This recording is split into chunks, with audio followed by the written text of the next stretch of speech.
ಪ್ರೀತಿಯ ವಿದ್ಯಾರ್ಥಿಗಳೇ, ಬೆಳಗಿನ ಶುಭೋದಯ.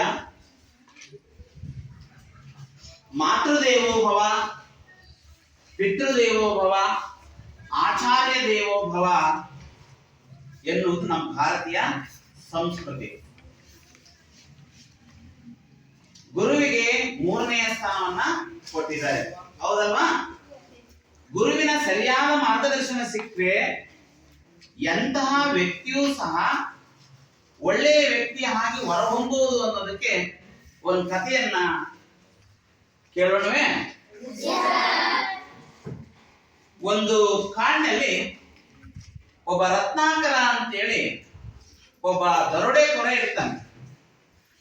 ಆ ದರೋಡೆಕೋರ ದಾರಿ ಹೋಗರನ್ನೆಲ್ಲ ಅಡ್ಡಗಟ್ಟಿ ಅವರಿಂದ ಹಣವನ್ನ ಕಿತ್ಕೋತಾನೆ. ಯಾಕಾಗಿ? ಅವನು ತನ್ನ ಕುಟುಂಬವನ್ನ ನಿರ್ವಹಣೆ ಮಾಡಕ್ಕೋಸ್ಕರ, ತನ್ನ ಹೆಂಡತಿ ಸಾಕಕ್ಕೆ, ತನ್ನ ಮಕ್ಕಳು ಸಾಕಕ್ಕೆ ಅದನ್ನ ವೃತ್ತಿಯೇ ಮಾಡ್ಕೊಂಡಿರ್ತಾನೆ. ಅಂತಹ ರತ್ನಾಕರನಿಗೆ ಒಮ್ಮೆ ದಾರಿ ಹೋಗರಲ್ಲಿ ನಾರದರು ಬರ್ತಾರೆ.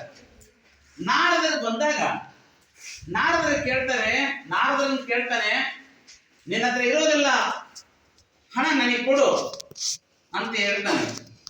ಅದಕ್ಕೆ ನಾರದರು ಹೇಳ್ತಾರೆ, ನನ್ನ ಹತ್ರ ತಂಬೂರಿ ಬಿಟ್ರೆ ಬೇರೆ ಏನು ಇಲ್ಲ. ನಾರದರು ಕೇಳ್ತಾರೆ, ಯಾಕೆ ನೀನು ದರೋಡೆ ಮಾಡ್ತಾ ಇದೀಯಾ? ನಾನು ನನ್ನ ಹೆಂಡತಿ ಮತ್ತೆ ಮಕ್ಕಳನ್ನ ಸಾಕ್ಬೇಕಾಗಿದೆ, ಅದಕ್ಕೋಸ್ಕರ ನಾನು ದರೋಡೆ ಮಾಡ್ತೀನಿ. ಹಾಗಾದ್ರೆ ದರೋಡೆ ಮಾಡೋದು ಕೆಟ್ಟದಲ್ವಾ? ದರೋಡೆ ಮಾಡೋದು ಪಾಪ ಅಲ್ವಾ? ಹಾಗಾದ್ರೆ ನೀನು ದರೋಡೆ ಮಾಡಿದ ಹಣವನ್ನ ನಿನ್ನ ಹೆಂಡತಿ ಮತ್ತೆ ಮಕ್ಕಳು ಅನುಭವಿಸ್ತಾನೆ, ಉಂಟಾನೆ.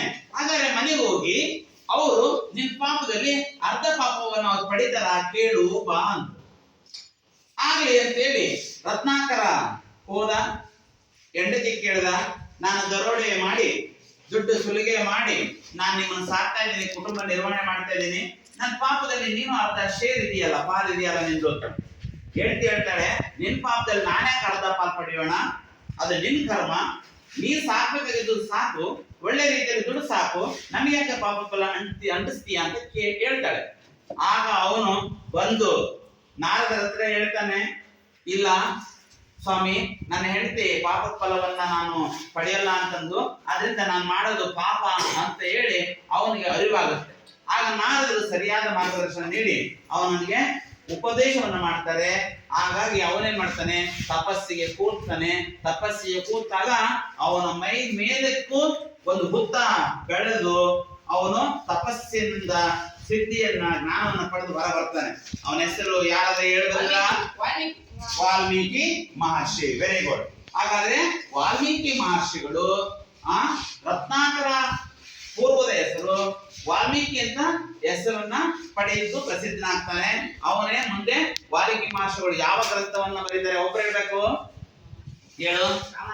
ರಾಮಾಯಣ ಮಹಾಕಾವ್ಯವನ್ನ ಬರೀತಾರೆ. Very good. ಕುವೆಂಪು ಅವರು ಹೇಳ್ತಾರೆ ಏನು ಅಂದ್ರೆ, ಪಾಪಿಗೂ ಉದ್ಧಾರ ಮಿಗುವುದು ಈ ಸೃಷ್ಟಿಯ ಜಗತ್ ವ್ಯೂಹ ರಚನೆಯಲ್ಲಿ. ಹೇಳ್ರಿ, ಪಾಪಿಗೂ ಉದ್ಧಾರ ಮಿಗುವುದು ಈ ಸೃಷ್ಟಿಯ ಜಗತ್ ವ್ಯೂಹ ರಚನೆಯಲ್ಲಿ.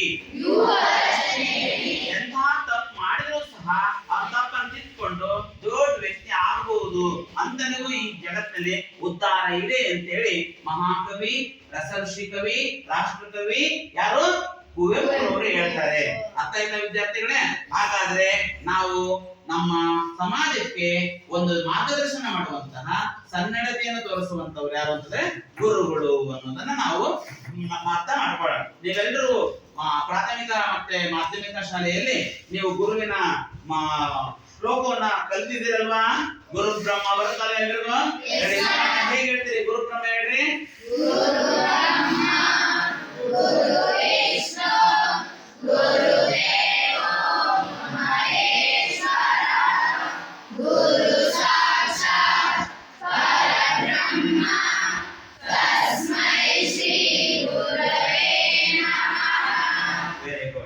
ಈಗ ನೀವು ನಾರದರು ಮಹಾಗುರುಗಳು ಅಂತ ಹೇಳಿದೆ. ನಾರದ ಅಂದ್ರೆ ಜ್ಞಾನ ಅಂತ. ಅಂತ ಜ್ಞಾನವನ್ನ ಬಿತ್ತರಿಸುವಂತ ಗುರುಗಳು. ಗುರು ಅಂದ್ರೆ ಗೂ ಅಂದ್ರೆ ಜ್ಞಾನ, ರು ಅಂದ್ರೆ ದೂರ ಮಾಡೋನು ಅಂತ ಅರ್ಥ. ಹಾಗಾದ್ರೆ ನೀವು ರಾಮಾಯಣ ಮತ್ತೆ ಮಹಾಭಾರತದಲ್ಲಿ ಪಾಂಡವರಿಗೆ ಕೌರವರಿಗೆ ಯುದ್ಧ ವಿದ್ಯೆಯನ್ನು ಧನುರ್ವಿದ್ಯೆಯನ್ನು ಕಲಿಸ್ಕೊಟ್ರೆ ಯಾರು? ಯಾರು ಹೇಳ್ತೀರಿ? ಯಾರು ಒಬ್ರು ಹೇಳ್ರಿ? ಧನುರ್ವಿದ್ಯೆ ಕಲಿಸ್ಕೊಟ್ರೆ ಯಾರು? ಮಹಾಭಾರತದಲ್ಲಿ ಕೌರವರಿಗೆ ಪಾಂಡವರಿಗೆ ಧನುರ್ವಿದ್ಯೆ ಕಲಿಸೋರು ಯಾರು? ಹೇಳಪ್ಪ. ದ್ರೋಣಾಚಾರ್ಯರು ಒಬ್ಬ ಮಹಾನ್ ಗುರುಗಳು ಅಂತ ಗೊತ್ತಿದೆ, ಹೌದಲ್ವಾ? ದ್ರೋಣಾಚಾರ್ಯರು. ಓಕೆ, ಈ ರೀತಿ ದ್ರೋಣಾಚಾರ್ಯರಾಗಿರ್ಬೋದು, ಮತಂಗ ಮಹರ್ಷಿಗಳು ಅಂತೇಳಿ ಶಬರಿಗೆ ಮತಂಗ ಮಹರ್ಷಿಗಳು ಅಂತೇಳಿ ಒಬ್ಬ ಗುರುಗಳನ್ನ ಕಾಣ್ತೀವಿ, ಶಬರಿಗೆ ಮಾರ್ಗದರ್ಶನ ನೀಡಿದ್ರು. ನಮ್ಮ ತರಳಬಾಳ ಜಗದ್ಗುರು ಬೃಹನ್ಮಠದ 20ನೇ ಜಗದ್ಗುರುಗಳಾದಂತಹ ಶಿವಕುಮಾರ ಶಿವಾಚಾರ್ಯ ಮಹಾಸ್ವಾಮಿಗಳವರು ಶಿವಮೂರ್ತಿ ಶಿವಾಚಾರ್ಯ ಮಹಾಸ್ವಾಮಿಗಳವರಿಗೆ ಮಹಾಗುರುವಾಗಿ ಕಾಣ್ತಾರೆ ಅನ್ನುವಂಥದ್ದು. ಅದೇ ರೀತಿ ಸ್ವಾಮಿ ವಿವೇಕಾನಂದರಿಗೆ ಯಾರು? ರಾಮಕೃಷ್ಣ ಪರಮಹಂಸರು ನಮಗೆ ಕಾಣ್ತಾರೆ. ಹೀಗೆ ನಮ್ಮ ಒಂದು ಸಂಸ್ಕೃತಿಯಲ್ಲಿ ಒಂದು ಮಹಾಗುರು ಪರಂಪರೆನೇ ಇದೆ. ವಿದ್ಯಾರ್ಥಿಗಳೇ, ಈಗ ನಾನು ನಿಮಗೆ 3 ಪ್ರಶ್ನೆ ಕೇಳ್ತೀನಿ. ಈಗ ಏನು ಅಂತಂದ್ರೆ, ಯಾರ ಜನ್ಮ ದಿನವನ್ನ ಮಕ್ಕಳ ದಿನಾಚರಣೆಯಾಗಿ ಆಚರಿಸುತ್ತಾರೆ? ಒಬ್ರು ನೀನ್ ಹೇಳು. ನೀನ್ ಹೇಳ. ಜವಾಹರ್ಲಾಲ್ ನೆಹರು. Very good. ತಪ್ಪು. ನೀನ್ ಪ್ರಶ್ನೆ ಸರಿ ಅರ್ಥ ಮಾಡ್ಕೋಬೇಕು. ಎಲ್ಲರೂ ಅರ್ಥ ಮಾಡ್ಕೊಳ್ರಿ. ನಾನು ಏನ್ ಪ್ರಶ್ನೆ ಕೇಳ್ತೀನಿ ಅದನ್ನ ನೀವು ಸರಿಯಾಗಿ ಗ್ರಹಿಸಿದ್ರೆ ನೀವು ಸರಿಯಾಗಿ ಉತ್ತರ ಕೊಡ್ತೀರಿ. ಅವ್ನ ಪ್ರಶ್ನೆ ಸರಿಯಾಗಿ ಕೇಳಿಸ್ಕೊಳ್ಳಿಲ್ಲ, ಅದಕ್ಕೆ ತಪ್ಪು ಮಾಡಿದ್ರು, ಹೌದಲ್ವಾ? ಓಕೆ, ಜವಾಹರ್ಲಾಲ್ ನೆಹರು. ಇನ್ನೊಂದು ಪ್ರಶ್ನೆ ಕೇಳ್ತೀನಿ. ಯಾರ ಜನ್ಮ ದಿನವನ್ನು ಇಂಜಿನಿಯರ್ಸ್ ಡೇ ಅಂತ ಆಚರಿಸ್ತಾರೆ? ಆ ಇಂಜಿನಿಯರ್ ಹೆಸರು? Very good, sir M Visvesvaraya.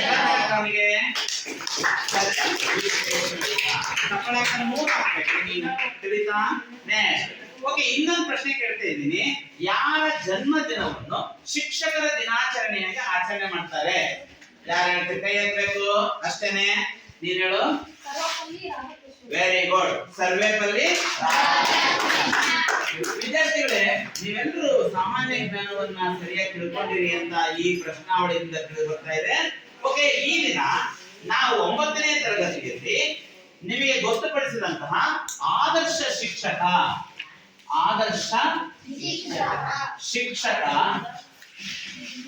Sarvepalli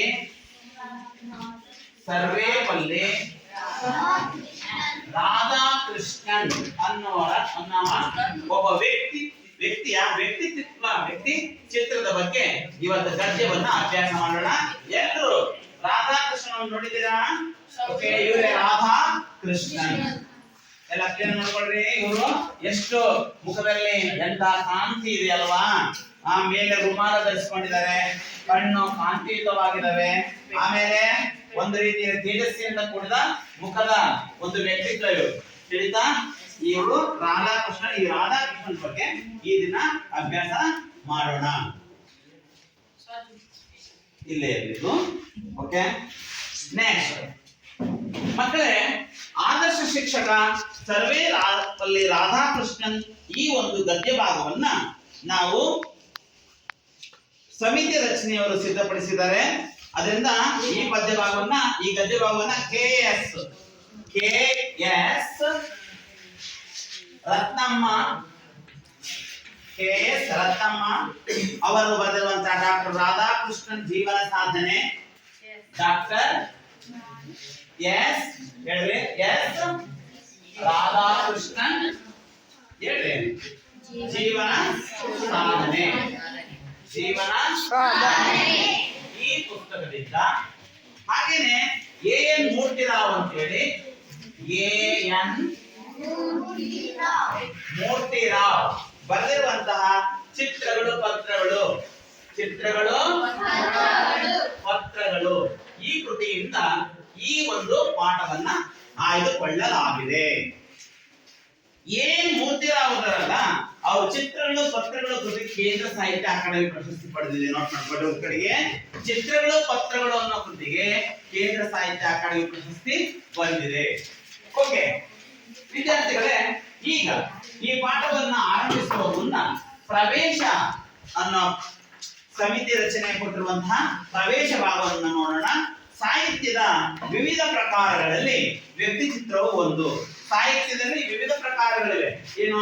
ಕಥೆ, ಕಾವ್ಯ, ವೆರಿ ಗುಡ್, ಕಾದಂಬರಿ, ನಾಟಕ, ವಿಮರ್ಶೆ, ವೆರಿ ಗುಡ್. ಈ ತರ ಕಾವ್ಯ ಪ್ರಕಾರಗಳಿವೆ. ಅದರಲ್ಲಿ ವ್ಯಕ್ತಿ ಚಿತ್ರ ಅನ್ನೋದು ಸಹ ಒಂದು ಸಾಹಿತ್ಯದ ವಿವಿಧ ಪ್ರಕಾರಗಳಲ್ಲಿ ಒಂದು. ನೋಡ್ಕೊಳ್ಳಿ, ಸಾಹಿತ್ಯದ ವಿವಿಧ ಪ್ರಕಾರಗಳಲ್ಲಿ ವ್ಯಕ್ತಿ ಚಿತ್ರವು ಒಂದು. ನಿರ್ದಿಷ್ಟ ವ್ಯಕ್ತಿಯ ಜೀವನ ಸಾಧನೆ ಸ್ಥಿತಿಯನ್ನ ಕಲಾತ್ಮಕವಾಗಿ ದಾಖಲಿಸುವಂತಹ ಒಂದು ಪ್ರಕಾರವೇ ವ್ಯಕ್ತಿ ಚಿತ್ರ. ವಿಸ್ತೃತವಾದಂತಹ ಸುದೀರ್ಘ ವಿವರದ ಬರಹ ಇದ್ರೆ ಅದ ಜೀವನ ಚರಿತ್ರೆ ಅಂತ ಕರೀತಾರೆ. ಜೀವನ ಚರಿತ್ರೆ ಅಂತಂದ್ರೆ ಒಬ್ಬ ವ್ಯಕ್ತಿಯ ಬಗ್ಗೆ ಸುದೀರ್ಘವಾಗಿ ಬರೆದ್ರೆ ಜೀವನ ಚರಿತ್ರೆ. ಇದನ್ನ ಇಂಗ್ಲಿಷ್ ನಲ್ಲಿ ಬಯೋಗ್ರಫಿ ಅಂತ ಕರೀತಾರೆ. ಏನಂತ ಕರೀತಾರೆ? ಆತ್ಮಚರಿತ್ರೆ ಅಂದ್ರೆ ಒಬ್ಬ ವ್ಯಕ್ತಿ ತನ್ನ ಚರಿತ್ರೆಯನ್ನು ತಾನೇ ಬರ್ಕೊಂಡ್ರೆ ಆತ್ಮಚರಿತ್ರೆ ಅಂದ್ರೆ ಇದನ್ನ ಆಟೋಬಯೋಗ್ರಫಿ ಅಂತ ಕರೀತಾರೆ. ಆಟೋಬಯೋಗ್ರಫಿ. ಜೀವನ ಚರಿತ್ರೆಯನ್ನು ಏನಂತ ಕರೀತಾರೆ? ಆತ್ಮಚರಿತ್ರೆಯನ್ನು ಏನಂತ ಕರೀತಾರೆ? ಆಟೋಬಯೋಗ್ರಫಿ. Very good. ಈ ಆತ್ಮಚರಿತ್ರೆಗಿಂತ ಜೀವನ ಚರಿತ್ರೆ ಭಿನ್ನ. ಅಂದ್ರೆ ಒಬ್ಬ ವ್ಯಕ್ತಿಯ ಸಾಧನೆ ಬಗ್ಗೆ ಇದರ ಬರ್ಪಟ್ಟದ್ದು ಜೀವನ ಚರಿತ್ರೆ. ಓಕೆ, ಈಗ ವ್ಯಕ್ತಿ ತನ್ನ ಜೀವನದ ಘಟನೆಗಳನ್ನು ಸ್ವತಃ ಬರೆದುಕೊಂಡರೆ ಅದು ಆತ್ಮಕಥನ. ಸ್ವತಃ ತಾನೇ ಬರ್ಕೊಂಡ ನಂತರ ಆತ್ಮಕಥನ. ಈಗ ಆಧುನಿಕ ಕನ್ನಡದಲ್ಲಿ 3 ಬಗೆಯ ಸಾಹಿತ್ಯ ಕೃತಿಗಳು ರಚನೆಯಾಗಿವೆ. ಅದರಲ್ಲಿ ಒಂದು ಜೀವನ ಚರಿತ್ರೆ, ಇನ್ನೊಂದು ಆತ್ಮಚರಿತ್ರೆ, ಇನ್ನೊಂದು ವ್ಯಕ್ತಿ ಚಿತ್ರ ಅಂತ 3 ಬಗೆಯ ಸಾಹಿತ್ಯ ಕೃತಿಗಳಿದ್ದಾವೆ. ನೆಕ್ಸ್ಟ್, ರಾಧಾಕೃಷ್ಣನ್ ಅವರದು ವಿಶಿಷ್ಟ ವ್ಯಕ್ತಿತ್ವ, ಆದರ್ಶ ಶಿಕ್ಷಕ, ತತ್ವಜ್ಞಾನಿ, ಉಪರಾಷ್ಟ್ರಪತಿ, ರಾಷ್ಟ್ರಪತಿಯಾಗಿ ಅವರು ನಮಗೆ ಮಾದರಿಯಾಗಿದ್ದಾರೆ. ಅವರ ಜೀವನ ಸಾಧನೆಯ ಸ್ಥೂಲ ನೋಟ ಈ ಒಂದು ಪಠ್ಯ ಪುಸ್ತಕದಲ್ಲಿ ನೋಡಬಹುದು. ಅರ್ಥ ಆಯ್ತಾ? ಹಾಗಾಗಿ ಇವರು ಆಶಯವನ್ನ ಕುರಿತು ಆಶಯ ಭಾಗವನ್ನು ಗಮನಿಸಿ. ರಾಧಾಕೃಷ್ಣನ್ ಅವರು ಭಾರತದ ತತ್ವಜ್ಞಾನದ ಕ್ಷೇತ್ರದ ಅಸಾಮಾನ್ಯ ಪ್ರಭೆ. ತತ್ವಜ್ಞಾನ ಪ್ರತಿಭೆ. ಪ್ರತಿಭೆ ಅಂದ್ರೆ ಅದು ಹೊಸ ಹೊಸದನ್ನು ಸೃಷ್ಟಿಸುವಂತದ್ದು ಪ್ರತಿಭೆ. ಅದರಿಂದ ಭಾರತೀಯ ತತ್ವಜ್ಞಾನ ಅಂದ್ರೆ ಫಿಲಾಸಫಿ ಅಂತ ಕರೀತಾರೆ. ತತ್ವಜ್ಞಾನ ಅಂದ್ರೆ ಅಲ್ಲಿ ನೀತಿ ಇರುತ್ತೆ, ಜ್ಞಾನ ಇರುತ್ತೆ, ಬುದ್ಧಿವಂತಿಕೆ ಇರುತ್ತೆ, ತರ್ಕ ಇರುತ್ತೆ, ಮೀಮಾಂಸೆ ಇರುತ್ತೆ. ಇದು ತತ್ವಜ್ಞಾನ ಅಂತ ಕರೀತಾರೆ. ಅದರಿಂದ ಇವರು ತಾತ್ವಿಕರು ಹೌದು, ದಾರ್ಶನಿಕರು ಹೌದು. ಆಧ್ಯಾತ್ಮಿಕ ಸಂಪತ್ತನ್ನ, ಬೌದ್ಧಿಕ ನಿಲುವನ್ನ ಪ್ರಚುರಪಡಿಸಿದ ರಾಜಕೀಯ ಧುರೀಣರು. ಈ ಕಡೆ ನೋಡ್ಬೋದು. ನೆಕ್ಸ್ಟ್, ಇವರ ವಿದ್ವತ್ಪೂರ್ಣ ವಿಚಾರ, ಚಿಂತನೆ ಉದ್ಬೋಧಕವು, ಸ್ಫೂರ್ತಿದಾಯಕವೂ ಆಗಿದೆ. ಆದರ್ಶ ಶಿಕ್ಷಕರಾಗಿದ್ದ ಇವರು ಗುರುವಿನ ಸ್ಥಾನ ಹಾಗೂ ಗೌರವವನ್ನು ಹೆಚ್ಚಿಸಿ ಆದರ್ಶ ಸಮಾಜದ ನಿರ್ಮಾಣಕ್ಕೆ ಶಿಕ್ಷಕರ ಪಾತ್ರ ಅಗತ್ಯ ಎಂಬುದನ್ನು ತೋರಿಸಿಕೊಟ್ಟಿದ್ದಾರೆ. ಆತ್ಮವಂಚನೆ ಇಲ್ಲದೆ ಶ್ರದ್ಧಾಪೂರ್ವಕವಾಗಿ ಸಚ್ಚಾರಿತ್ರ್ಯ ಮೌಲ್ಯಗಳನ್ನು ವೃದ್ಧಿಸಿಕೊಂಡು ಭಾರತದ ರಾಷ್ಟ್ರಪತಿಗಳಾಗಿ ಅನುಪಮ ಸೇವೆಗೈದವರು. ಇಂಥ ಮೇರು ವ್ಯಕ್ತಿತ್ವ ಡಾಕ್ಟರ್ ಎಸ್ ರಾಧಾಕೃಷ್ಣ ಅವರ ಜೀವನ ಸಾಧನೆಯನ್ನು ಪರಿಚಯಿಸುವುದು ಪ್ರಸ್ತುತ ಗದ್ಯ ಭಾಗದ ಆಶಯವಾಗಿದೆ. ಮಕ್ಕಳೇ ತಿಳ್ಕೊಳ್ರಿ, ಏನು ಅಂತಂದ್ರೆ ಅದೃಷ್ಟ ಎಲ್ಲರನ್ನೂ ಕೈ ಬೀಸಿ ಕರೆಯುತ್ತದೆ. ಆದ್ರೆ ಎಲ್ಲರನ್ನೂ ಅದು ಸಾಧಕರನ್ನಾಗಿ ಮಾಡಲ್ಲ. ಎಲ್ಲರನ್ನೂ ಕೈ ಬೀಸಿ ಕರೆಯುತ್ತದೆ, ಆದ್ರೆ ಕೆಲವರನ್ನ ಮಾತ್ರ ಆಯ್ಕೆ ಮಾಡಿಕೊಳ್ಳುತ್ತೆ ಅದೃಷ್ಟ ಅನ್ನೋದು. ಅರ್ಥಾತ್ ಸಾಧನೆ ಮಾಡ್ಬೇಕಂದ್ರೆ ಏನ್ ಬೇಕು? ಪ್ರಯತ್ನಶೀಲರಾಗಬೇಕು. ಅದು ಕಠಿಣ ಪರಿಶ್ರಮ ಪಟ್ರೆ ನಾವು ಸಾಧಕರಾಗಬಹುದು ಅನ್ನೋದಕ್ಕೆ ಡಾಕ್ಟರ್ ರಾಧಾಕೃಷ್ಣ ಅವರೇ ನಮಗೆ ಮಾದರಿ ಆಗ್ತಾರೆ. ಓಕೆ, ಈಗ ಪಾಠವನ್ನು ಆರಂಭ ಮಾಡೋಣ. ಎಲ್ಲರೂ ಪುಸ್ತಕ ತೆಗೆದಿರಿ. ನಾನು ಓದ್ತಿರೋ ಒಂದ್ಸರಿ ನೀವು ಅದನ್ನೆಲ್ಲ ನೋಡ್ಕೋಬೇಕು. ನಾನು ಮಧ್ಯೆ ಪ್ರಶ್ನೆ ಕೇಳ್ತೀನಿ, ಹೇಳ್ಬೇಕು. ತಿಳಿತಾ? ಓಕೆ. ನೀವೊಬ್ಬರೇ ನನ್ನನ್ನು, ಪುಸ್ತಕ ನೋಡ್ತಾ ಹೋಗೋ, ನೀವೊಬ್ಬರೇ ನನ್ನನ್ನು ಒಬ್ಬ ಮನುಷ್ಯನಂತೆ ಕಂಡು ವರ್ತಿಸಿದವರು. ನೀವು ನಮ್ಮನ್ನು ಬಿಟ್ಟು ಹೋಗುತ್ತಿರುವಿರಿ. ನನಗೆ ಇದು ದುಃಖ ನೀಡಿದೆ. ನೀವು ಹೆಚ್ಚು ಕಾಲ ಬಾಳಬೇಕೆಂಬುದೇ ನನ್ನ ಆಸೆ. ನಾನು ಹೆಚ್ಚು ಕಾಲ ಬಾಳುವುದಿಲ್ಲ. ರಷ್ಯಾ ದೇಶದ ಅಧ್ಯಕ್ಷ ಸ್ಟಾಲಿನ್ ಅವರು ರಾಧಾಕೃಷ್ಣನ್ ಅವರಿಗೆ ಮಾಸ್ಕೋದಲ್ಲಿ ನೀಡಿದ ಬೀಳ್ಕೊಡುಗೆ ಸಮಾರಂಭದಲ್ಲಿ ಹೀಗೆ ಹೇಳಿದರು. ಅಷ್ಟೇ ಅಲ್ಲ, ಅಶೋಕನು ಕಳಿಂಗ ಯುದ್ಧದ ಅನಂತರ ಶ್ರೇಷ್ಠ ಮನುಷ್ಯನಾದಂತೆ ನೀವು ಆಗುವಿರಿ ಎಂದು ತಮ್ಮ ಪ್ರಥಮ ಭೇಟಿಯಲ್ಲಿ ರಾಧಾಕೃಷ್ಣನ್ ಹೇಳಿದ ಮಾತುಗಳನ್ನು ಸ್ಮರಿಸಿಕೊಂಡರು. ಪ್ರತಿಯೊಂದು ಧರ್ಮದ ಅಂತಿಮ ಸತ್ಯ ಒಂದೇ. ಪ್ರತಿ ಧರ್ಮವು ಅದರ ಶ್ರೇಷ್ಠ ಗುಣವನ್ನು ತೋರುತ್ತದೆ. ಅದನ್ನು ಅಳವಡಿಸಿಕೊಂಡಾಗ ಯಾವುದೇ ಧರ್ಮದ ಅಸಾಮಾನ್ಯತೆಯ ಅರಿವಾಗುವುದೆಂಬ ವಿಷಯವನ್ನು ಅವರು ಎಲ್ಲ ಧರ್ಮಗಳ ಆಳವಾದ ಅಧ್ಯಯನದಿಂದ ಸಾಧಿಸಿ ತೋರಿಸಿದರು. ರಾಧಾಕೃಷ್ಣನ್ ತಮ್ಮ ವಿದ್ವತ್ ತಪದ ಫಲವಾಗಿ ಯುಗದ ಪರಿವರ್ತನಾಶೀಲ ಪ್ರಭಾವಿ ವ್ಯಕ್ತಿಗಳಲ್ಲಿ ಒಬ್ಬರೆನಿಸಿದರು. ರಾಧಾಕೃಷ್ಣನ್ ಅವರು ಆಂಧ್ರ ಪ್ರದೇಶ, ಈಗಿನ ಸೀಮಾಂಧ್ರ ಮತ್ತು ತಮಿಳುನಾಡಿನ ಗಡಿಯಲ್ಲಿರುವ ತಿರುತ್ತಣಿ ಎಂಬ ಪುಟ್ಟ ಗ್ರಾಮದಲ್ಲಿ ಸಾಮಾನ್ಯ ಶಕೆ 1888 ಸೆಪ್ಟೆಂಬರ್ 5ರಂದು ಜನಿಸಿದರು. ತಂದೆ ವೀರಸ್ವಾಮಿ, ತಾಯಿ ಸೀತಮ್ಮ. ಅವರ ಮುತ್ತಜ್ಜ ವೀರಸ್ವಾಮಿ ಆಂಧ್ರದ ಸರ್ವೇಪಲ್ಲಿಯಿಂದ ತಮಿಳುನಾಡಿನ ತಿರುತ್ತಣಿಗೆ ಬಂದು ನೆಲೆಸಿದರು. ಪತ್ನಿ ಶಿವಕಾಮು ರಾಧಾಕೃಷ್ಣ ಅವರ ಸಾಧನೆಯಲ್ಲಿ ವಿಶೇಷ ಸಹಕಾರ ನೀಡಿದರು. ಮಕ್ಕಳೇ, ಈ ಎರಡು ಪ್ಯಾರಾಗಳನ್ನ ಮೊದಲು ಗಮನಿಸೋಣ. ಏನು ಈ ಇದರಲ್ಲಿದೆ ಅನ್ನೋದನ್ನ ನೋಡ್ತಾ ಇದ್ದೀರಿ. ನೀವು ಇಲ್ಲಿ ಆರಂಭದಲ್ಲಿ ರಾಧಾಕೃಷ್ಣನ್ರ ಬಗ್ಗೆ ಒಬ್ಬ ರಷ್ಯಾದ ಅಧ್ಯಕ್ಷ ಪ್ರಶಂಸೆಯ ಮಾತುಗಳನ್ನು ಆಡ್ತಾ ಇರೋದನ್ನು ನೋಡ್ತಾ ಇದ್ದೀರಿ. ಯಾರು ಹೇಳ್ತೀರಿ? ರಷ್ಯಾದ ಅಧ್ಯಕ್ಷನ ಹೆಸರೇನು? ವಾಕ್ಯದಲ್ಲಿ ಹೇಳ್ಬೇಕು. Very good. ರಷ್ಯಾದ ಅಧ್ಯಕ್ಷ ಸ್ಟಾಲಿನ್ ರಾಧಾಕೃಷ್ಣನ್ ಬಗ್ಗೆ ಏನ್ ಹೇಳ್ತಾನೆ? ಯಾರು ಹೇಳ್ತೀರಿ? ಏನ್ ಹೇಳ್ತಾ ಇದಾರೆ? ಹೇಳಮ್ಮ. ಬೀಳ್ಕೊಡುಗೆ ಸಮಾರಂಭದಲ್ಲಿ ಹೇಳ್ತಾ ಇದ್ದೇನೆ. ಏನಂತ ಹೇಳ್ತಿದ್ದೇನೆ ಬೀಳ್ಕೊಡುಗೆ ಸಮಾರಂಭದಲ್ಲಿ? ನನ್ನನ್ನು ಮನುಷ್ಯನಂತೆ ಕಂಡಿದ್ದೀವಿ. Very good. ಇಲ್ಲಿ ಏನು ಅಂತಂದ್ರೆ 1947ರಲ್ಲಿ 1947 ನಮ್ಮ ದೇಶದ ಇತಿಹಾಸದಲ್ಲಿ ಒಂದು ಮಹತ್ವದ ದಿನ. ಏನ್ ಹೇಳ್ರಿ? ಸ್ವಾತಂತ್ರ್ಯ ದಿನಾಚರಣೆ. Very good. 1947 ಸ್ವಾತಂತ್ರ್ಯ ಬಂದ ವರ್ಷ ಹೌದಲ್ಲ? ಅವಾಗ ಮೊದಲ ಪ್ರಧಾನಿ ಆದವರು ಯಾರು? ಯಾರು ಹೇಳ್ತೀರಿ ಮೊದಲ ಪ್ರಧಾನಿ? Very good. ಜವಾಹರ್ಲಾಲ್ ನೆಹರು. ಜವಾಹರ್ಲಾಲ್ ನೆಹರು. ಈ ಜವಾಹರ್ಲಾಲ್ ನೆಹರು ಅವರು ಪ್ರಧಾನಿಯಾಗಿದ್ದಾಗ ರಷ್ಯಾಕ್ಕೆ ರಾಯಭಾರಿಯಾಗಿ ರಾಧಾಕೃಷ್ಣನ್ ಅವರನ್ನ ಕಳಿಸಿರ್ತಾರೆ. ರಾಧಾಕೃಷ್ಣನ್ ತಮ್ಮ ಕಾರ್ಯ ಮುಗಿದ ನಂತರ ಅಲ್ಲಿಂದ ತೆರಳುತ್ತಾರೆ, ವಿದಾಯ ಹೇಳ್ತಾರೆ. ಆ ಸಂದರ್ಭದಲ್ಲಿ ರಷ್ಯಾ ದೇಶದ ಅಧ್ಯಕ್ಷ ಸ್ಟಾಲಿನ್ ಆ ಬೀಳ್ಕೊಡುಗೆ ಸಂದರ್ಭದಲ್ಲಿ ರಾಧಾಕೃಷ್ಣನ ವ್ಯಕ್ತಿತ್ವವನ್ನ ಪ್ರಶಂಸಿಸ್ತಾ ಇದ್ದಾನೆ. ಏನಂತ ಅಂದ್ರೆ ಅಲ್ಲಿ ಡಬಲ್ ಇನ್ವರ್ಟೆಡ್ ಕಾಮ ಅಂತಿದ್ರ, ಇದನ್ನ ಉದ್ಧರಣ ಚಿಹ್ನೆ ಅಂತ ಕರೀತಾರೆ. ಇದನ್ನೇನಂತ ಕರೀತಾರೆ? ಉದ್ಧರಣ ಚಿಹ್ನೆ. ಅಂದ್ರೆ ಉದ್ಧರಣ ಚಿಹ್ನೆ ಅಂದ್ರೆ ಒಬ್ಬರ ಮಾತನ್ನ ಯಥಾವತ್ತಾಗಿ ಬರೆದಾಗ ಬಳಸುವ ಲೇಖನ ಚಿಹ್ನೆ. ಭಾಷೆಯಲ್ಲಿ, ಬರವಣಿಗೆಯಲ್ಲಿ ನಮ್ಮ ಆಲೋಚನೆಗಳನ್ನ, ಅಭಿಪ್ರಾಯಗಳನ್ನ ಒಂದ್ ರೀತಿಯಲ್ಲಿ ಸರಿಯಾಗಿ ತಿಳಿಸ್ಬೇಕು ಅಂತಂದ್ರೆ ಅದಕ್ಕೆ ಲೇಖನ ಚಿಹ್ನೆಗಳನ್ನು ಬಳಸ್ತಾರೆ. ಆ ಲೇಖನ ಚಿಹ್ನೆಗಳಲ್ಲಿ ಒಂದು ಉದ್ಧರಣ ಚಿಹ್ನೆ. ಓಕೆ, ಇಲ್ಲಿ ಕೇಳಿಸ್ಕೊಡ್ರಿ. ರಷ್ಯಾದ ದೇಶದ ಅಧ್ಯಕ್ಷ ಸ್ಟಾಲಿನ್ ಯಾರ ಬಗ್ಗೆ ಪ್ರಶಂಸಿಸ್ತಾ ಇದ್ದಾನೆ? ರಾಧಾಕೃಷ್ಣನ್. ನೀವೊಬ್ಬರೇ ನನ್ನನ್ನು ಒಬ್ಬ ಮನುಷ್ಯನಂತೆ ಕಂಡು ವರ್ತಿಸಿದವರು. ನೀವು ನಮ್ಮನ್ನು ಬಿಟ್ಟು ಹೋಗುತ್ತಿರುವಿರಿ. ನನಗೆ ಇದು ದುಃಖ ನೀಡಿದೆ. ನೀವು ಹೆಚ್ಚು ಕಾಲ ಬಾಳಬೇಕೆಂಬುದೇ ನನ್ನ ಆಸೆ. ನಾನು ಹೆಚ್ಚು ಕಾಲ ಬಾಳುವುದಿಲ್ಲ. ಯಾಕೆಂದ್ರೆ ಸ್ಟಾಲಿನ್ ಒಬ್ಬ ಸರ್ವಾಧಿಕಾರಿ. ರಷ್ಯಾದಲ್ಲಿ ಸರ್ವಾಧಿಕಾರ, ನಮಗೆ ಪ್ರಜಾಪ್ರಭುತ್ವ ಇಲ್ಲ. ಒಬ್ಬನೇ ಆಡಳಿತ ಮಾಡ್ತಾನೆ, ಅವನ ಅಧಿಕಾರ ಅವನದೇ ಕೇಂದ್ರೀಕೃತ ಆಗಿರುತ್ತೆ. ಅದರಿಂದ ಸರ್ವಾಧಿಕಾರ ಧೋರಣೆ ಇರುವಂತವ್ರು. ಅದರಿಂದ ಹೆಚ್ಚು ಜನರ ಪ್ರೀತಿ ಪಾತ್ರನ ಆಗೋದಿಲ್ಲ. ಯಾರು? ಸರ್ವಾಧಿಕಾರಿ. ನಮ್ಮನೆಲ್ಲ ಯಾರಾದ್ರೂ ಸ್ಟ್ರಾಂಗ್ ವ್ಯಕ್ತಿ ಇದ್ರೆ ಅವನು ಯಾರ ಮಾತಿಗೂ ಅಭಿಪ್ರಾಯಕ್ಕೆ ಮನ್ನಣೆ ನೀಡದೆ ಹೋದ್ರೆ ಗೌರವದಿಂದ ನಾವು ಅವನನ್ನ ವಿರೋಧಿಸ್ತಿದ್ದಾನೆ. ಹಾಗೇನೆ ಒಂದು ಸ್ಟಾಲಿನ್ ಆ ದೇಶದ ಜನರಲ್ಲಿ ಒಳ್ಳೆಯ ವ್ಯಕ್ತಿಯಾಗಿ ನಿಲ್ಲಿಲ್ಲ. ಆದ್ರೆ ಅಧ್ಯಕ್ಷ ನಮ್ಮ ಪ್ರೀತಿಯಿಂದ ಮನುಷ್ಯನಂತೆ ಕಂಡು ವರ್ತಿಸಿದ್ರು. ಅಂದ್ರೆ ಪ್ರೀತಿಯಿಂದ, ವಿಶ್ವಾಸದಿಂದ, ಬಹಳ ಆತ್ಮೀಯತೆಯಿಂದ ಕಂಡದ್ರಿಂದ ರಾಧಾಕೃಷ್ಣನ್ನು ಬಹಳ ಪ್ರೀತಿ ಪಾತ್ರರಾಗ್ತಾರೆ. ಯಾರಿಗೆ? ಸ್ಟಾಲಿನ್. ನೀವು ನಮ್ಮನ್ನು ಬಿಟ್ಟು ಹೋಗುತ್ತಿರುವಿರಿ, ಇದು ನನಗೆ ದುಃಖ ತಂದಿದೆ. ಆತ್ಮೀಯರೊಬ್ಬರು ನಮ್ಮಿಂದ ದೂರ ಹೋಗ್ತಾರೆ ಅಂದ್ಮೇಲೆ, ನಮ್ಮನ್ನು ಬಿಟ್ಟು ಹೋಗ್ತಾರೆ ಅಂದ್ಮೇಲೆ ಏನಾಗುತ್ತೆ? ದುಃಖ ಆಗುತ್ತೆ. ಆ ದುಃಖ ಇವ್ರಿಗಾಗಿದೆ.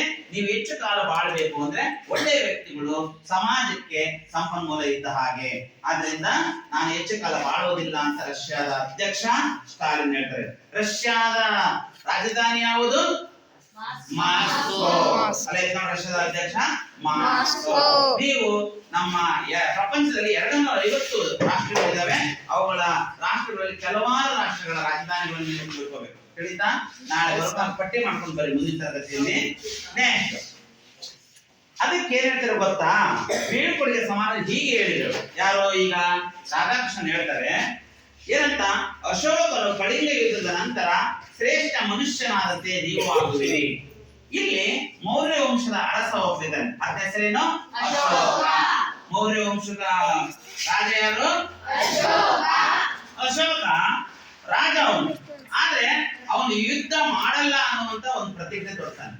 ಯಾವಾಗ ಅಂದ್ರೆ ಕಳಿಂಗ ಯುದ್ಧ ಅಂತ ಬರುತ್ತೆ. ಕ್ರಿಸ್ತ ಪೂರ್ವ 261. ಕ್ರಿಸ್ತ ಪೂರ್ವ ನೋಟ್ ಮಾಡ್ಕೊಳ್ರಿ.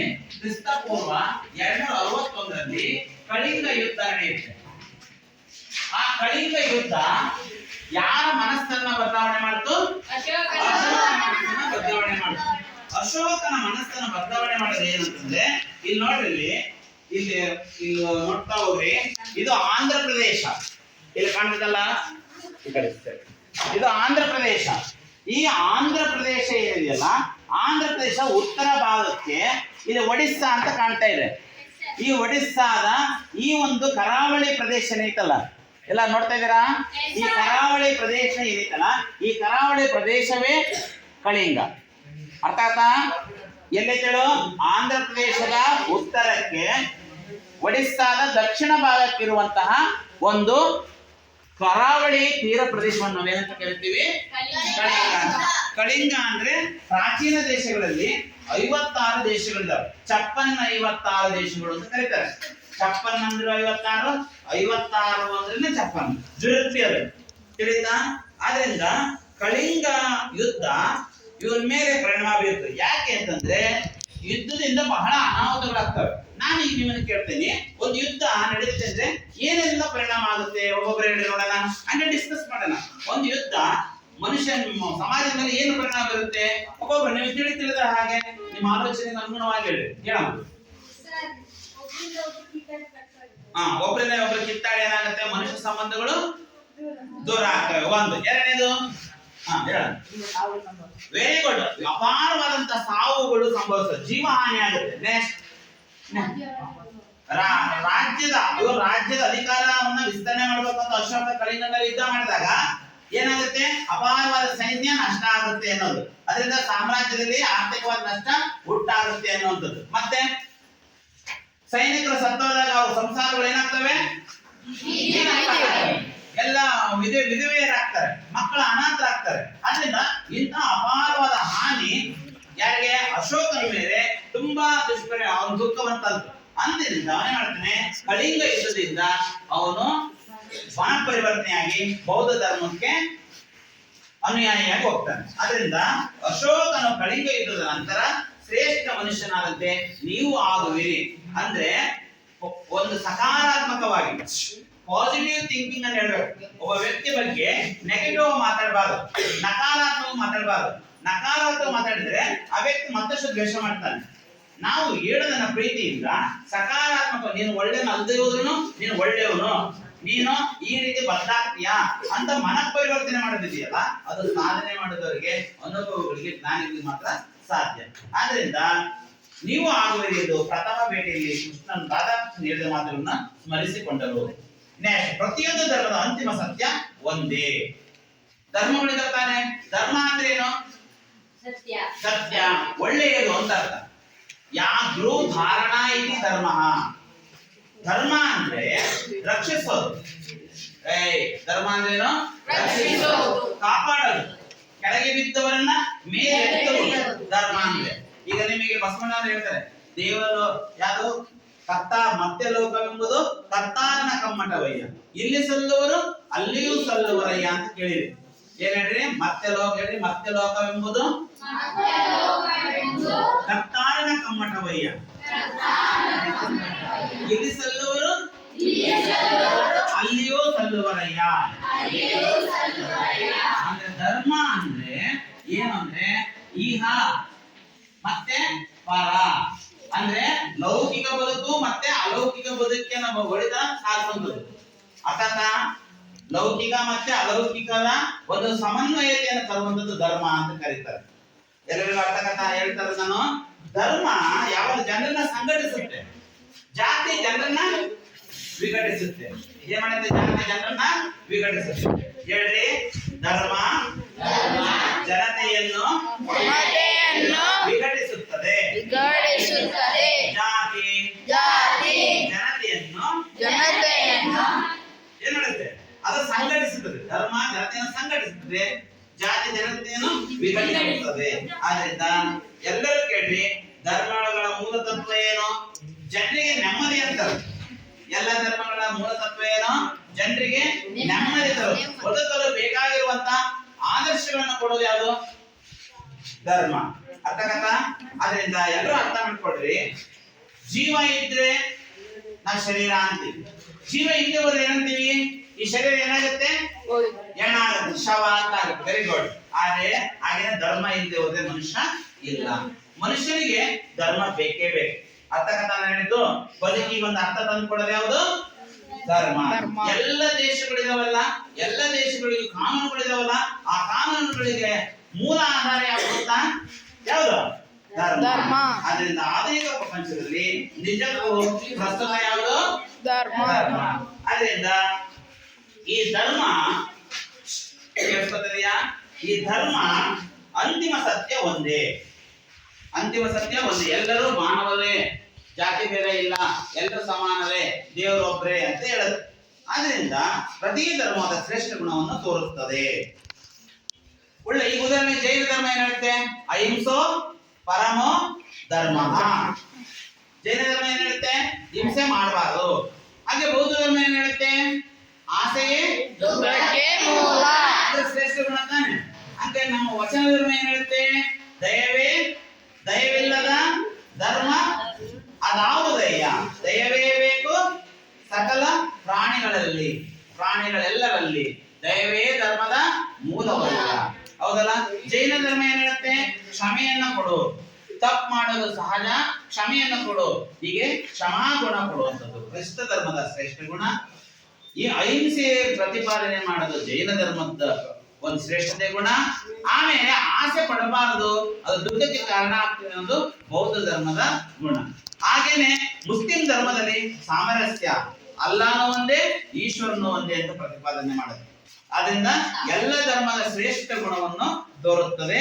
ಅದನ್ನು ಅಳವಡಿಸಿಕೊಂಡಾಗ ಯಾವುದೇ ಧರ್ಮದ ಅಸಮಾನ್ಯತೆ ಅರಿವಾಗುವುದು. ವಿಷಯ ತಿಳಿದಿರಬೇಕು. ಎಲ್ಲ ಧರ್ಮಗಳ ಆಳವಾದ ಅಧ್ಯಯನ ಸಾಧಿಸಿ ತೋರಿಸಿದವರು ಯಾರು? ರಾಧಾಕೃಷ್ಣ. ತಮ್ಮ ವಿದ್ವತ್ ಫಲದ ಫಲವಾಗಿ ಯುಗದ ಪರಿವರ್ತನಾಶೀಲ ಪ್ರಭಾವಿ ವ್ಯಕ್ತಿಗಳಲ್ಲಿ ಒಬ್ಬರಾಗಿದ್ದಾರೆ. ಓಕೆ, ಎಲ್ಲರಿಗೂ ಅರ್ಥ? ನಮ್ಮ ವಿದ್ಯಾರ್ಥಿಗಳೇ, ಈಗ ನಾನು ಪ್ರಶ್ನೆ ಕೇಳ್ತೀನಿ, ಹೇಳ್ತಾ ಹೋಗ್ಬೇಕು. ರಷ್ಯಾದ ಅಧ್ಯಕ್ಷ ಯಾರು? ರಷ್ಯಾದ ರಾಜಧಾನಿ ಯಾವುದು? ಮಾಸ್ಕೋ. ನಮಗೆ ಮಾನವೀಯತೆಗೆ ಒಂದು ಎರಡು ಕಣ್ಣುಗಳು, ಧರ್ಮ ಮತ್ತೆ ವಿಜ್ಞಾನ. ಹಾಗಾದ್ರೆ ನಮ್ಮೆಲ್ಲರ ಜನರ ಒಂದು ಬದುಕಿನ ನೆಮ್ಮದಿಗೆ ಏನು ಬೇಕು? ಧರ್ಮ ಬೇಕು. ಅರ್ಥಾತ್ ಧರ್ಮವೇ ನಮ್ಮ ಕಾನೂನುಗಳಿಗೆ ಮೂಲ. ಅರ್ಥಾತ್ ಅದರಿಂದ ಈ ಪಾಠದಲ್ಲಿ ನಾವು ಮುಖ್ಯವಾಗಿ ಗಮನಿಸೋದು ಏನಂತಂದ್ರೆ, ರಾಧಾಕೃಷ್ಣನ್ರವರು ತುಂಬಾ ವಿದ್ವತ್ತನ್ನು ಪಡೆದಿದ್ದಾರೆ, ಪಾಂಡಿತ್ಯವನ್ನು ಪಡೆದರೆ, ಅದರ ಪರವಾಗಿ ಅವರು ಯುಗದ ಪರಿವರ್ತನಾಶೀಲ ಪ್ರಭಾವಿಯಲ್ಲಿ ಒಬ್ಬರಾಗಿದ್ದಾರೆ. ಇಂತಹ ವ್ಯಕ್ತಿಯ ವ್ಯಕ್ತಿತ್ವದ ಬಣ್ಣನೆ ಆದ್ರೆ ಮುಂದಿನ ಪ್ಯಾರದಲ್ಲಿ ಅವ್ರು ಎಲ್ಲಿ ಜನಿಸಿದ್ರು ಅಂತ ಹೇಳಿದ್ರೆ, ರಾಧಾಕೃಷ್ಣರು ಆಂಧ್ರ ಪ್ರದೇಶ, ನೋಡಿ ಆಂಧ್ರ ಪ್ರದೇಶ ತೋರಿಸ್ತಾ ಇದ್ದೀನಿ. ಈ ಆಂಧ್ರ ಪ್ರದೇಶ ಕಾಣ್ತಾ ಇದೆ. ಆಂಧ್ರ ಪ್ರದೇಶ ಕಾಣ್ತಾ ಇತ್ತಾ? ಈ ಆಂಧ್ರ ಪ್ರದೇಶದ ತಮಿಳುನಾಡು, ಆಂಧ್ರ ಪ್ರದೇಶ ಮತ್ತೆ ತಮಿಳುನಾಡು ಇಲ್ಲಿ ಮೇಲೆ ಐತಲ್ಲ, ಕೇಳಿಸ್ಕೊತೀರ? ತಮಿಳುನಾಡು ಇದು ಕೆಳಗಿದಲ್ಲ, ಆಂಧ್ರ ಪ್ರದೇಶ ಕೆಳಗೆ ತಮಿಳುನಾಡು. ಈ ಎರಡು ಭಾಗದಲ್ಲಿ ಒಂದು ತಿರುತ್ತಣಿ ಎಂಬ ಗ್ರಾಮ ಇದೆ. ಅಲ್ಲಿ 1888 ಸೆಪ್ಟೆಂಬರ್ 5ರಂದು ಜನಿಸ್ತಾರೆ. ತಂದೆ ಹೆಸರೇನು? ತಾಯಿ ಹೆಸರೇನು? ಆಮೇಲೆ ಮುದ್ದಜ್ಜನ ಹೆಸರೇನು? ಓಕೆ, ಅವರು ತಮಿಳುನಾಡಿನ ತಿರುತ್ತಣಿಗೆ ಬಂದು ನೆಲೆಸ್ತಾರೆ. ಅದರಿಂದ ಪತ್ನಿ ಹೆಸರೇನು? ರಾಧಾಕೃಷ್ಣ ವಿಶೇಷ ಸಹಕಾರ ನೀಡಿದರು. ಓಕೆ, ನೀನ್ ಹೇಳು. ರಾಧಾಕೃಷ್ಣ ಅವರ ಪತ್ನಿ ಹೆಸರೇನು? ಕರೆಕ್ಟ್ ಹೇಳು. ಶಿವಕಾಮು. ನೀನ್ ಹೇಳು. ರಾಧಾಕೃಷ್ಣನ ತಂದೆ ಹೆಸರೇನು? ವೀರಸ್ವಾಮಿ. ನೀನ್ ಹೇಳಮ್ಮ, ರಾಧಾಕೃಷ್ಣನ್ರವರು ಯಾವಾಗ ಜನಿಸಿದರು? ರಾಧಾಕೃಷ್ಣನ್ ಯಾವಾಗ ಜನಿಸಿದರು? ಸೆಪ್ಟೆಂಬರ್ 5. ಅವರು ಎಲ್ಲಿ ಜನಿಸಿದರು? ತಿರುತ್ತಣೆ. ವೆರಿ ಗುಡ್, ಕೂತ್ಕೊಳ್ಳಿ. ನೆಕ್ಸ್ಟ್ ಎಲ್ಲ ಕೇಳಿಸ್ಕೊಂಡ್ರ? ಓಕೆ, ಈಗ ಒಂದು ಚಟುವಟಿಕೆ ಮಾಡೋಣ. ಎಲ್ಲ ಮಾತಾಡ್ರಿ, ಬೇಗ ಹೇಳ್ಬೇಕು. ಧರ್ಮ ವಿರುದ್ಧ ಹೇಳ್ರಿ. ಅಧರ್ಮ. ಅರ್ಥಾತ? ಧರ್ಮ ಅಧರ್ಮ. ಓಕೆ, ಶಿಸ್ತು. ಶಿಸ್ತಿಗೆ ವಿರುದ್ಧ ಏನು? ಸಂಘಟನೆ. ಯಾರು ಹೇಳ್ತೀರಿ? ಸಂಘಟನೆ ಹೇಳಿದರೆ ಈಗ ಸಂಘಟನೆಗೆ ವಿಘಟನೆ. ವಿಘಟನೆ. ಸಂಘಟನೆ ವಿರುದ್ಧ ಏನು? ವಿಘಟನೆ. ಓಕೆ, ಜನನ ಜನನ ಮರಣ ಸುಖ ದುಃಖ ಎಲ್ಲರಿಗೂ ಗೊತ್ತಾ? ಈ ತರ ವಿರುದ್ಧಾರ್ಥಗಳನ್ನ, ವಿರೋಧ ಕೊಡುವಂತ ಅರ್ಥಗಳನ್ನ ನೋಡ್ಕೊಳ್ತಾರೆ. ಹೇಳಿ. ಧರ್ಮ, ಶಿಸ್ತು, ಸಂಘಟನೆ, ವಿಘಟನೆ ಜನನ, ಮರಣ ಸುಖ. ಓಕೆ, ಈಗ ಮಕ್ಕಳೇ, ವೀರಸ್ವಾಮಿ ಅವರಿಗೆ, ವೀರಸ್ವಾಮಿ ಯಾರು? ರಾಧಾಕೃಷ್ಣ ಅವ್ರ ತಂದೆ ತಾನೆ. ಅವರಿಗೆ ಮಗ ಆಂಗ್ಲ ಭಾಷೆ ಕಲಿಬೇಕು ಅನ್ನೋದು ಕಲಿಯುವುದು ಇಷ್ಟವಿರಲಿಲ್ಲ. ಆಂಗ್ಲ ಭಾಷೆ ಆಗಿದ್ದ ಸಂಸ್ಕೃತವನ್ನ ಕಲಿಯಲಿ, ದೇಶೀಯ ಭಾಷೆಯಾಗಿದ್ದ ಸಂಸ್ಕೃತವನ್ನ ಕಲಿಯಲಿ ಅನ್ನೋದು ಅವರ ಅಪೇಕ್ಷೆ. ಅದು ಸಾಧ್ಯ ಆಗಲಿಲ್ಲ. ತಿರುಪತಿಯ ಹರ್ಮನ್ಸ್ ಬರ್ಗ್ ಮಿಷನರಿ ಶಾಲೆಗೆ ಸೇರಿದರು. ಯಾರು? ರಾಧಾಕೃಷ್ಣ. ಅಲ್ಲಿ ಇಂಗ್ಲಿಷ್ ಭಾಷೆಗೆ ಹೆಚ್ಚು ಮನ್ನಣೆ ಇಟ್ಟು ಪ್ರೌಢಶಾಲಾ ಶಿಕ್ಷಣ ಮುಗಿಸಿದ ರಾಧಾಕೃಷ್ಣನ್ ವೆಲ್ಲೂರು ಅಂದ್ರೆ ತಮಿಳುನಾಡು, ಅಲ್ಲಿ ಕಾಲೇಜಿಗೆ BA ಪೂರ್ವದ 2 ವರ್ಷಗಳ ಕಾಲ ಅವರು ಪದವಿ ಸೇರ್ತಾರೆ. ಮಿಷನರಿ ಶಾಲೆ ಅಂದ್ರೆ ಕ್ರಿಶ್ಚಿಯನ್ ಶಾಲೆಗಳಿಗೆ ಮಿಷನರಿ ಶಾಲೆಗಳಂತಾರೆ. ಅಲ್ಲಿ ಶಿಸ್ತಿನ ತರಬೇತಿಯಿಂದ ರಾಧಾಕೃಷ್ಣ ಅವರ ಮನಸ್ಸು ನಿಧಾನವಾಗಿ ಅಧ್ಯಯನದತ್ತ ವಾಲಿತು. ಶಿಸ್ತಿದ್ರೆ ನಮಗೆ ಅಧ್ಯಯನ ಮಾಡಲಿಕ್ಕೆ ಒಂದು ಸಹಕಾರಿ ಆಗುತ್ತೆ. ನಮ್ಮ ಅಧ್ಯಯನಕ್ಕೆ ಮೊದಲನೇದಾಗಿ ನಮ್ಮಲ್ಲಿ ಏನಿರಬೇಕು? ಶಿಸ್ತಿರಬೇಕು. ಹಾಗಾಗಿ ರಾಧಾಕೃಷ್ಣ ಅವರ ಮನಸ್ಸು ನಿಧಾನವಾಗಿ ಅಧ್ಯಯನವಾಯಿತು. ಗ್ರಹಣ ಶಕ್ತಿ ಚುರುಕಾಯಿತು. ಅದನ್ನು ಕಲಿಬೇಕನ್ನುವಂತ ಆಸಕ್ತಿ. ವಿದ್ಯಾರ್ಥಿ ಜೀವನದ ಗುರಿಯು ಅರಿವು ಅವರಿಗಾಯಿತು. ವಿದ್ಯಾರ್ಥಿ ಜೀವನದ ಗುರಿ ಏನು? ವಿದ್ಯಾ ಪ್ರಸಕ್ತಿ ವಿದ್ಯಾರ್ಥಿ. ವಿದ್ಯೆಯನ್ನು ಯಾರು ಬಯಸ್ತಾನೋ ಅವನ್ನ ವಿದ್ಯಾರ್ಥಿ ಅಂತ. ದ್ರವ್ಯ ಪ್ರಸಕ್ತಿ ಯಾರು ಹಣವನ್ನು ಬಯಸ್ತಾನೋ ಅವನು ದ್ರವ್ಯಾರ್ಥಿ. ಅರ್ಥಿ ಅಂದ್ರೆ ಬಯಸುವುದು ಅರ್ಥ. ಅರ್ಥ ಆಯ್ತಾ? ಅದನ್ನ ವಿದ್ಯಾರ್ಥಿ ವೇತನ ಪಡೆದು ಅಂದಿನ ಮದ್ರಾಸಿನ ಕ್ರಿಶ್ಚಿಯನ್ ಕಾಲೇಜಿನಲ್ಲಿ BA ಪದವಿಗೆ ಸೇರಿದರೆ ತತ್ವಶಾಸ್ತ್ರ, ಫಿಲಾಸಫಿ ಅಂತಂದ್ರೆ ಫಿಲೋ ಅಂದ್ರೆ ಪ್ರೀತಿ, ಗ್ರೀಕ್ ಪದ ಅದು. ಫಿಲಾಸಫಿ ಅನ್ನೋದು ಫಿಲೋಸ್ ಮತ್ತು ಸೋಫಿಯಾ ಸೋಫಿಯೋ ಅಂತ. ಅದರಿಂದ ಫಿಲೋ ಅಂದ್ರೆ ಪ್ರೀತಿ ಅಂತ, ಫಿಲೋಸ್ ಅಂದ್ರೆ ಏನಂದ್ರೆ ಸೋಫಿಯೋ ಅಂದ್ರೆ ಬುದ್ಧಿವಂತಿಕೆಯ ಪ್ರೀತಿಯನ್ನ ಹೇಳುವಂತಹ ಒಂದು ಜ್ಞಾನವೇ ತತ್ವಜ್ಞಾನ. ಬುದ್ಧಿವಂತಿಕೆಯ ಪ್ರೀತಿಯನ್ನು ಹೇಳುವಂತದ್ದು ಯಾವುದು? ತತ್ವಜ್ಞಾನದ ಉತ್ತಮ ವಿದ್ಯಾರ್ಥಿ ಅಂತ ಪ್ರಥಮ ದರ್ಜೆಯಲ್ಲಿ ಉತ್ತೀರ್ಣರಾದರು. ಮನೆಯ ಜವಾಬ್ದಾರಿ ಹೊತ್ತ ಇವರು ಹಿರಿಯ ಸಹಪಾಠಿಗಳಿಗೆ ಮನೆ ಪಾಠ ಹೇಳ್ಕೊಡ್ತಾ ಹಣ ಗಳಿಸ್ತಾ ಇದ್ರು. ಆರ್ಥಿಕ ಪರಿಸ್ಥಿತಿ ತಮ್ಮ ಸಾಧನೆಯಲ್ಲಿ ನಿವಾರಿಸಲಾಗದ ತೊಡಕು ಅಂತ ಭಾವಿಸಿದ್ರು. ಬಡತನದ ಬೇಗೆಯಲ್ಲಿ ತಮ್ಮ ಆಸಕ್ತಿಯ ವಿಷಯವಾಗಿದ್ದ ತತ್ವಶಾಸ್ತ್ರದಲ್ಲಿ BA ಪದವಿಯನ್ನು MA ಪದವಿಯನ್ನು ಪಡೆಯುತ್ತಾರೆ. ಯಾರು? ರಾಧಾಕೃಷ್ಣ. ಈಗ BA MA ಇವೆಲ್ಲ ನಿಮಗೆ ಗೊತ್ತಿರಬೇಕು. BA ಅಂದ್ರೆ ಬ್ಯಾಚಲರ್ ಆಫ್ ಆರ್ಟ್ಸ್, MA ಅಂದ್ರೆ ಮಾಸ್ಟರ್ ಆಫ್ ಆರ್ಟ್ಸ್. ಈ ತರ ಪದವಿಗಳು ಉನ್ನತ ಶಿಕ್ಷಣವನ್ನು ಪಡೆಯುತ್ತಾರೆ. ಸ್ನಾತಕ ಅಂದ್ರೆ BA, ಸ್ನಾತಕೋತ್ತರ ಅಂದ್ರೆ MA, MSc, MCom ಈ ತರ ಪದವಿಗಳು. ಓಕೆ, ಎಲ್ಲ ವಿದ್ಯಾರ್ಥಿಗಳು ತಿಳ್ಕೊಂಡ್ರೆ ಅವ್ರ ವಿದ್ಯಾಭ್ಯಾಸ ಎಲ್ಲಿ ಆಯಿತು, ಅವರು ಎಲ್ಲಿ ಯಾವ್ಯಾವ ಕಾಲೇಜ್ ಸೇರಿದ್ರು ಅಂತೆಲ್ಲ ನೀವು ತಿಳ್ಕೊತೀರಿ. ಆದ್ರೆ ಅವರಿಗೆ ಅವರು ಯಾವ ವಿಷಯದಲ್ಲಿ, ರಾಧಾಕೃಷ್ಣ ಯಾವ ವಿಷಯದಲ್ಲಿ ಜ್ಞಾನವನ್ನ ಪಡೆದ್ರು, ಅವ್ರಿಗೆ ಯಾವ ವಿಷಯ ಕಲ್ತಿದ್ದವರು? ಆಂಗ್ಲ ಭಾಷೆ. ಅದನ್ನು ಅವ್ರ ವಿಷಯ, ಇಷ್ಟವಾದ ಸಬ್ಜೆಕ್ಟ್ ಯಾವ್ದು ವಿಷಯ? ಅವರು ಅಲ್ಲ, ಅವರು ಯಾವ ವಿಷಯ ಉತ್ತಮ ವಿದ್ಯಾರ್ಥಿ ಅನ್ಸಿದ್ರು? ಅವರು ಯಾವ ವಿಷಯದ ಬಗ್ಗೆ ಪ್ರಥಮ ದರ್ಜೆಯಲ್ಲಿ ಪಾಸ್ ಆಗಿದ್ದು? ಯಾವ ವಿಷಯದಲ್ಲಿ? ತತ್ವಶಾಸ್ತ್ರ, ತತ್ವಜ್ಞಾನ. ಅರ್ಥಾತ್ ಓಕೆ ವಿದ್ಯಾರ್ಥಿಗಳೇ, ನೀವು ಈ ತರಗತಿ ಏನನ್ನ ಅರ್ಥ ಮಾಡ್ಕೊಂಡ್ರಿ ಅಂತ ಹೇಳ್ತಾ ಇದ್ದೀನಿ. ಸ್ಟಾಲಿನ್ ಅವರು ರಾಧಾಕೃಷ್ಣನ್ ಬಗ್ಗೆ ವ್ಯಕ್ತಿತ್ವದ ಪ್ರಶಂಸೆ ಮಾಡಿದ್ರು ಅನ್ನೋದು ಒಂದು. ಎರಡನೇದಾಗಿ ರಾಧಾಕೃಷ್ಣನ್ ಅವರ ಬಾಲ್ಯ ಜೀವನ ಎಲ್ಲಾಯ್ತು, ಅವ್ರ ತಂದೆ ಯಾರು, ತಾಯಿ ಯಾರು, ಮತ್ತೆ ಅವರ ಮುತ್ತಜ್ಜ ಯಾರು ಅಂತ ತಿಳ್ಕೊಂಡ್ರೆ, ಮತ್ತೆ ಅವ್ರು ಎಲ್ಲೆಲ್ಲಿ ಶಿಕ್ಷಣ ಪಡೆದ್ರು ಅಂತ ತಿಳ್ಕೊಂಡ್ರೆ. ಅರ್ಥ ಆಯ್ತಾ ವಿದ್ಯಾರ್ಥಿಗಳೇ? ಈಗ ನಿಮಗೆ ಮತ್ತೊಂದು ಚಟುವಟಿಕೆ ಕೊಡ್ತಾ ಇದ್ದೀನಿ, ನೀವು ಹೇಳ್ಬೇಕು ಬೇಗ ಬೇಗ ಹೇಳ್ಬೇಕು. ಎಷ್ಟು ಬೇಗ ಹೇಳ್ತಾರೆ ಬರ್ಕೊಡ್ರಿ. ಸಂಸ್ಕೃತ ನೋಡ್ಕೊಳ್ರಿ. ಸಂಸ್ಕೃತ ತದ್ವರೂಪ ಸಕ್ಕದ. ಸಂಸ್ಕೃತ ತದ್ವರೂಪ ಏನು? ಸಕ್ಕದ ಮಾಡ್ಕೋಬೇಕು. ಆಮೇಲೆ ಯುದ್ಧ ಅಂತ ಬರುತ್ತೆ. ಯುದ್ಧ ಅಂದ್ರೆ ಯುದ್ಧ. ಈ ತರದ ಉತ್ತಮ ತತ್ವಗಳನ್ನ ನೀವು ಕಲಿಬೇಕು. ತಿಳಿತಾ? ಓಕೆ ಎಲ್ಲ ವಿದ್ಯಾರ್ಥಿಗಳೇ, ನೀವು ನಾಳೆ ಮುಂದಿನ ತರಗತಿ ಬರುವಾಗ ಗೃಹ ಕಾರ್ಯವನ್ನು ಬರ್ಕೊಂಡ್ಬರ್ಬೇಕು. ಬರ್ಕೊಡ್ರಿ. ನಾನು 3 ಪ್ರಶ್ನೆ ಕೊಟ್ಟಿರ್ತೀನಿ. ಆ 3 ಪ್ರಶ್ನೆಗಳಿಗೆ ಉತ್ತರವನ್ನ ಬರ್ಕೊಂಡು ಬರ್ಬೇಕು. ರಾಧಾಕೃಷ್ಣ ಅವರ ತಂದೆ ತಾಯಿಯ ಹೆಸರೇನು? ರಾಧಾಕೃಷ್ಣನ್ ಅವರ ತಂದೆ ತಾಯಿಯ ಹೆಸರೇನು?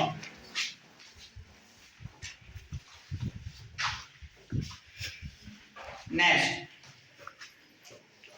ರಾಧಾಕೃಷ್ಣನ್ ಅವರ ತಂದೆಯ ಅಪೇಕ್ಷೆ ಏನಾಗಿತ್ತು? ರಾಧಾಕೃಷ್ಣನ್ ತಂದೆಯವರ ಅಪೇಕ್ಷೆ ಏನಾಗಿತ್ತು? ಮತ್ತೊಂದು ಕ್ವಶನ್ ಹೇಳ್ತೀನಿ, ಲಾಸ್ಟ್ ಕ್ವಶನ್. ಸ್ಟಾಲಿನ್ ಅವರು ರಾಧಾಕೃಷ್ಣನ್ ಅವರ ಬೀಳ್ಕೊಡುಗೆ ಸಮಾರಂಭದಲ್ಲಿ ಏನು ಹೇಳಿದರು? ರಾಧಾಕೃಷ್ಣನ್ ಅವರ ಬೀಳ್ಕೊಡುಗೆ ಸಮಾರಂಭದಲ್ಲಿ ಏನು ಹೇಳಿದರು? ಓಕೆ ವಿದ್ಯಾರ್ಥಿಗಳೇ, ನಾಳೆ ಬರುವಾಗ ಈ ಗೃಹ ಕಾರ್ಯವನ್ನು ಮಾಡ್ಕೊಂಡು ಬರ್ರಿ. ಮುಂದಿನ ಗದ್ಯ ಭಾಗವನ್ನ ಮುಂದಿನ ತರಗತಿಯಲ್ಲಿ ಅಭ್ಯಾಸ ಮಾಡೋಣ. ಎಲ್ಲರಿಗೂ ನಮಸ್ಕಾರ.